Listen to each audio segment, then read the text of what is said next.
네, 시작하겠습니다. 이번 시간에는 213페이지 인적자원 관리입니다. 그러면 각각의 단원볼 보면 인적자원 관리에 의해 확보관리, 개발관리, 유지관리 이런 형태로 이제 진행이 되게 됩니다. 자, 사람을 중요시하다 보니까 조직에서는 이제 인적자원 관리가 중요하다라고 이야기를 하고 있죠. 자, 214페이지에서 정의 먼저 보세요. 1번은 꼭 기억을 하셔야 되겠죠.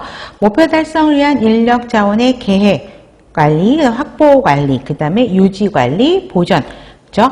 이런 것들이 포함한 노사관계까지도 포함한 모든 기능과 활동을 인적자원관리라고 이야기를 합니다. 그래서 여기에서도 나오긴 하지만 제일 첫 페이지에서 간호관리 과정 설명할 때 기획조직인사 지휘 통제할 때도 그 개념 문제에 항상 이 말이 들어간다는 걸 보시면 되겠고요. 자, 목표. 자, 조직의 성과 향상이죠. 구성원들의 조직생활의 질 향상을 동시에 달성하려고 하는 것으로 조직 목표와 개인 목표의 균형을 이루도록 하는 것입니다. 그래서 조직 목표와 개인 목표의 균형 유지, 요거는 꼭 기억하시면 좋겠고요. 의에서 자, 1번, 4번, 5번 이거는 기억을 하셔야 됩니다. 자, 인적자원을 계획, 확보, 활용, 보전, 보상, 개발 이거는 계속 반복하고 있죠. 아실 거고 그 다음에 또 4번 보세요. 실제 이게 아주 옛날 문제이긴 하는데 효율성, 만족감, 능력 개발 등 세 가지 효과를 동시에 추구하는 관리 기능이 무엇입니까? 관리 과정이 무엇입니까? 이렇게 문제가 나갔거든요. 자, 그럼 보세요. 자, 구성원들의 능력을 개발을 시켜줘요. 그러면 구성원들은 조직에서 나를 키워줘. 그럼 만족하겠지? 그럼 만족하는 사람들이 많아지게 되면 조직은 효율성이 올라가겠죠. 그래서 실제로 제가 어떤 경험을 했냐면 이제 처음에 저는 대학병원에 있다가 이제 기업병원 오픈하면서 들어갔어요. 근데 교육과에 들어가서 이제 교육간호사로 일을 했는데 제일 그때 기억이 파워포인트도 그때도 처음 나왔을 때예요, 제가. 그런데 파워포인트는 좀 혼자 독학하면서 집에 있는 컴퓨터로는 파워포인트를 할 수가 없으니까 회사에 있는 컴퓨터로 파워포인트를 작성을 하면서 토요일 날까지도 나와서 열심히 일하고 자료 만들었던 것 같아요. 그래서 파워포인트는 혼자 셀프 스터디 하면서 했던 것 같아요. 근데 엑셀은 못하겠더라고요.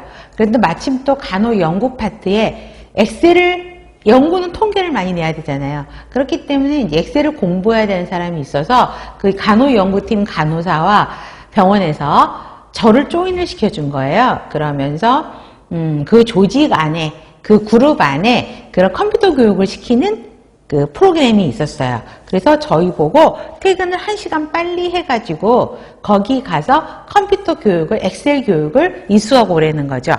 그래서 퇴근을 1시간 하는데 저녁 먹을 시간은 없어요. 그 컴퓨터 교육할 시간에 뛰어가야 되니까 갔는데 그때만 해도 대부분이 남자분들이 앉으셨고 저희들이 시간에 겨우 맞춰 뛰어가는 상황이었거든요. 그러니까 맨 뒷자리인데 저희만 여자였어요.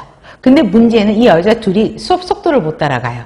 그러니까 아예 보조 강사님이 저하고 그 연구 간호사 사이에 서가지고 도와주시면서 진행을 했던 것 같아요. 근데 저는 그때 엑셀을 배우면서 이런 신세계가 다 수작업을 했었거든요. 저는 막 계산기 두드리고 했었는데 하니까 조직에서 나를 키워주려고 하는구나 라고 하고 그 교육비도 회사에서 다 대주고 그렇죠? 시간도 일부러 빼서 가서 교육 받으라고 해주잖아요. 너무 만족을 했어요. 그러니까 회사가 나를 키워서 쓰려고 하는구나 동기부여가 되니까 스스로 자발적으로 일을 많이 하죠. 그러니까 그런 사람들이 모인 조직은 효율성이 높아서 결국은 생산성이 올라가는 조직인 거죠. 그런 목적으로 한다라는 것이죠. 그렇기 때문에 효율성, 만족감, 능력 개발 등 세 가지 효과를 동시에 추구한다라는 거는 꼭 기억하시고 성과 지향적, 인간 중심적 경영관리 기능이다라고 보시면 됩니다. 그래서 현대 인적자원관리의 특성을 보면 경력을 굉장히 중요시하고, 그 다음에 너무 뛰어나도 안 돼요. 왜? 조직하고 융화를 맺지 못할 수가 있어요. 그렇기 때문에 조직과 개인의 조화, 노사관계 수용, 기능과 기술의 축적, 이거를 현대 인적자원관리에서는 강조를 하고 있다는 것입니다. 그래서 이 내용은 기억하셔야 되겠고요. 더 알아보기에서 인적자원관리라고 함은 자원확보, 조달, 그 다음에 자원개발, 자원유지 이렇게 보시면 됩니다. 이건 뒤에서 다시 나올 거예요. 그래서 여러분들 유인물에 보면 인적자원관리의 목적이라고 해서 제일 첫 번째 드렸을 겁니다. 자, 인력개발 프로그램을 통해서 구성원의 측면에서는 어때요? 내 욕구가 해결이 되죠. 내가 스스로 발전하고자 하는 욕구가 충족이 되고 동기 유발이 되고, 조직 측면에서는 의사소통